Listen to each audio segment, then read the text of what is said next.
Hey, hola a todos y bienvenidos a Basket Blog. Hoy en un nuevo vídeo en el que te traigo a dos jugadores más de este ranking de mis máximos anotadores de la NBA. Como ves, hoy vengo un poco diferente.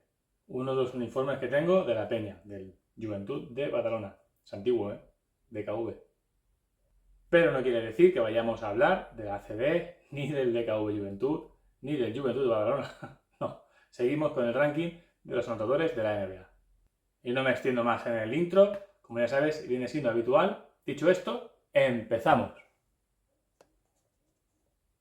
Y lo hacemos en el número 327, donde nos encontramos a Jim Paxson, que jugó desde 1979 hasta 1990. Un total de 784 partidos en los que anotó 11.199 puntos. Medía 1,98 m y jugaba de escolta, de 2. Como curiosidad, es el hermano mayor de John Paxson, también jugador de la NBA, y el hijo mayor de Jim Paxson, que también jugó en la NBA. Muy poquito, pero también jugó en la década de los 50 en la NBA. En total, 2 temporadas. Y la verdad que tenía muy buenos promedios, lo hizo bastante bien. Desconozco por qué no siguió en la liga. Desconozco por qué no hizo carrera en la NBA, por qué no siguió en la liga. Pues seguimos con nuestro protagonista, con Jim Paxson, que estuvo antes de la NBA 4 temporadas en la Universidad de Dayton, con los Flyers, en las que promedió 18 puntos y 4,5 rebotes por partido. Se presenta al draft de la NBA en 1979 y lo escogen los Portland Trail Blazers en la 12ª posición, la 12. Allí en Oregón estuvo 9 temporadas y la mejor de ellas a nivel individual fue la 1983-1984, donde promedió 21,3 puntos por partido y lo incluyeron en el segundo quinteto de la NBA.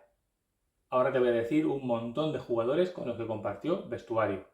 Ron Brewer, Kermit Washington, Calvin Nutt, Tom Owens, Maurice Lucas, Michael Thompson, Wayne Cooper, Fat Lever, Kenny Carr, Clyde Drexler, Audie Norris, conocido aquí en la ACB, Kiki Van de Webe, Sam Bowie, Jerome Kersey, Terry Porter, vaya con los Portland Trail Blazers, madre mía, Kevin Duckworth, Steve Johnson, Walter Berry, que tampoco sé por qué no hizo más carrera en la NBA, y por supuesto, aunque no tuviese especial relevancia, pero me apetecía contártelo, Fernando Martín, el primer español que aterrizó en la NBA. Pues su primera temporada, 1979-1980, se clasifican para los playoffs, pero caen en primera ronda ante los Seattle Supersonics por 2-1. Recordad que Portland venía de ganar un anillo no hacía muchos años. Concretamente en 1977 contra Filadelfia por 4-2, con Bill Walton. Do you remember? La segunda temporada, 1980-1981, también se clasifican para playoffs, pero caen en primera ronda ante los Kansas City Kings por 2-1. La temporada siguiente, 81-82, no se clasifican para los playoffs. Y la siguiente, 1982-1983, vuelven a la cita de postemporada, a los playoffs, y vencen en primera ronda a los Seattle Supersonics por 2-0. Pasan a segunda ronda y allí son eliminados 4-1 frente a Los Ángeles Lakers. La temporada siguiente vuelven a clasificarse para playoffs, pero caen en primera ronda ante los Phoenix Suns por 3-2. La 84-85 vuelven a la cita, pasan en la primera ronda ante Dallas Mavericks 3-1 y caen en segunda ronda eliminados por Los Ángeles Lakers 4-1. 85-86 vuelven a la cita, pero caen en primera ronda ante los Denver Nuggets por 3-1. 1986-1987 vuelven otra vez a los playoffs y vuelven a caer en primera ronda. Mismo resultado, 3-1, pero esta vez ante Houston Rockets. En la temporada siguiente, 1987-1988, aunque ya no jugaba nuestro protagonista, Jim Paxson, porque lo habían transferido a mitad de campaña, se clasificaron para los playoffs, pero cayeron en primera ronda 3-1 ante Utah Jazz. Además, en estos 9 años en la franquicia de Oregón, en Portland Trail Blazers, también participó en 2 All-Stars, en 1983 y en 1984. Y como te acabo de comentar, a mitad de temporada 1987-1988 fue traspasado a Boston Celtics, donde coincidió evidentemente con Larry Bird, Kevin McHale, Robert Parrish, Danny Ainge, Dennis Johnson, Artis Gilmore, Reggie Lewis o Otis Verson, entre otros. Tras aterrizar en Boston, se clasifican para los playoffs y pasan en primera ronda venciendo a los New York Knicks por 3-1. En segunda ronda tendrán que llegar al séptimo partido para eliminar a los Atlanta Hawks. Y en las finales de conferencia ya no pueden más y pierden ante los Bad Boys de Detroit Pistons por 4-2. La temporada siguiente también Detroit Pistons será el verdugo de Boston Celtics, esta vez en primera ronda y por un contundente 3-0.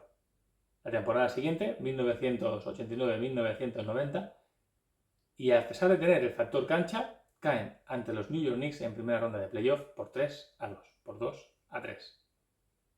Ese mismo verano, Boston Celtics despide al jugador y Jim Parsons decide poner punto y final a su carrera como jugador profesional de baloncesto. Y aunque tuvo un bajón muy fuerte alrededor de los 30 años, sus promedios en el momento de su retirada eran de 14,3 puntos, 2 rebotes y 2,9 asistencias por partido. Y hasta aquí nuestro primer protagonista del vídeo de hoy. Hasta aquí Jim Paxson. Pasamos al siguiente. Y nos encontramos en el 328 a Larry Faust, que jugó desde 1950 hasta 1962.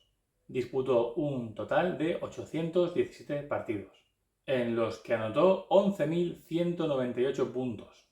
Medía 2,5 metros y jugaba en la posición de pívot, de 5. Antes de la NBA estuvo 4 temporadas en la Universidad de La Salle con los Explorers, donde promedió 14,2 puntos por partido. Se presenta al draft de la NBA en 1950 y lo eligen los Chicago Stacks en sexta posición. Sí, los Chicago Stacks. Pero como el equipo desaparece poco antes de empezar la temporada, firma contrato con Fort Wayne Pistons. Y esa primera temporada, te cuento un dato curioso. Larry Faust da la victoria con una última canasta en un partido ante los Minneapolis Lakers. Un partido que pasará a la historia porque ha sido el de menor anotación de la NBA. De toda la historia de la NBA. Y es que los Pistons vencieron a los Lakers 19-18. Parece mentira, pero es que la normativa no era igual que ahora. Reloj de posesión, tiempo para pasar de pista a otra, que te piden, por ejemplo, inactividad, ¿no? O sea, pues normativa que se fue incluyendo en el reglamento viendo que los marcadores eran muy bajos y que eso pues no generaba espectáculo. Pues eso, Fort Wayne Pistons 19, Minneapolis Lakers 18. Allí en Fort Wayne Pistons, Detroit Pistons, coincidió con gente como por ejemplo Fred Shaws, Frankie Johnson, Andy Phillip, Fred Scolari, Max Zaslovsky, que creo que te he comentado algo sobre él. Pasa que me parece que te lo comenté en el vídeo de LeBron James, o sea, imagínate, hace 3 años casi.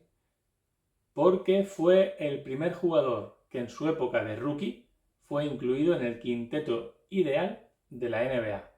Algo que solo ha repetido LeBron James unos 50 años después. O sea que imagínate, hasta la fecha, nadie más. Max Zaslovsky y LeBron James. Además también coincidió en el equipo con gente como George Yardley o Gene Shue. Ya en su primera temporada se clasifican para los playoffs, pero caen en primera ronda, 2-1 ante Rochester Royals. La siguiente temporada, 51-52, también llegan a los playoffs y también son eliminados por Rochester Royals, esta vez 2-0. La 1952-1953 vuelven a clasificarse para los playoffs y en primera ronda toman su venganza ante los Rochester Royals venciéndoles por 2-1. Pero en segunda ronda caerán ante los Minneapolis Lakers por 3-2. La temporada siguiente, 1953-1954, no se clasifican para los playoffs. Y la 1954-1955, con la llegada de Max Zaslovsky, vuelven a la cita de postemporada, vuelven a los playoffs. Pasan directamente a segunda ronda, donde se cargan 3-1 a los Minneapolis Lakers. Y en las finales de la NBA se ven las caras ante los Nationals, los Syracuse Nationals, los Nats. Fuerzan el séptimo partido, pero caen finalmente ante los Nats por 4-3. La temporada siguiente, 1955-1956, el equipo se refuerza con George Yarley. Se clasifican de nuevo para los playoffs y pasan a segunda ronda directamente, donde dejarán fuera a los St. Louis Hawks por 3-2, pero caerán ante los Philadelphia Warriors por 4-1 en las finales de la NBA. Y la última temporada de nuestro protagonista en Fort Wayne, Detroit Pistons, 1956-1957, vuelven a clasificarse para los playoffs, pero caen en primera ronda ante los Minneapolis Lakers por 2-0. Y son los Lakers el equipo donde acabará jugando su próximo destino. Ese verano firma con Minneapolis. Allí se encuentra con Bernd Mikkelsen, con Dick Garmaker, con Slick Leonard, no busques por aquí a Josh Mikan, ya se había retirado, con Elgin Baylor o con Rudy Larusso, entre otros. La primera temporada con el equipo, 1957-1958, no se clasifican para los playoffs. Pero en 1958-1959, con la llegada de Elgin Baylor, el equipo cambia radicalmente. Pasan la primera ronda de playoff 2-1 ante Detroit Pistons, segunda ronda 4-2 ante St. Louis Hawks y llegan a las finales ante los Boston Celtics. Y si haces un poquito de memoria, recordarás que Boston en aquella época dominaba la NBA, así que te puedes imaginar que vencieron los verdes 4-0 ante los Lakers.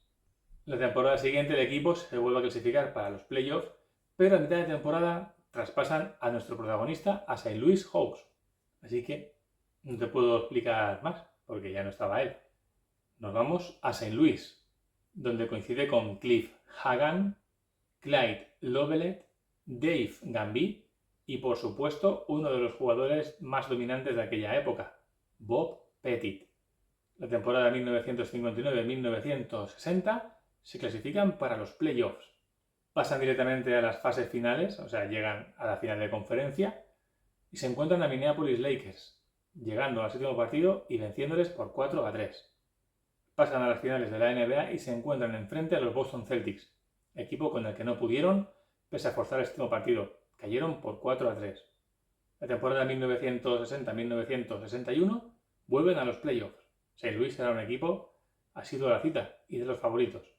Vuelven a clasificarse para las finales de conferencia directamente y vuelven a eliminar a los Lakers 4-3, mismo resultado.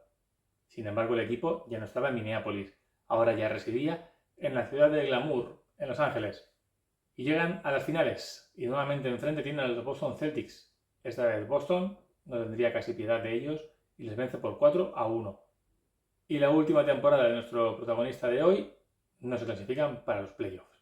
1961-1962.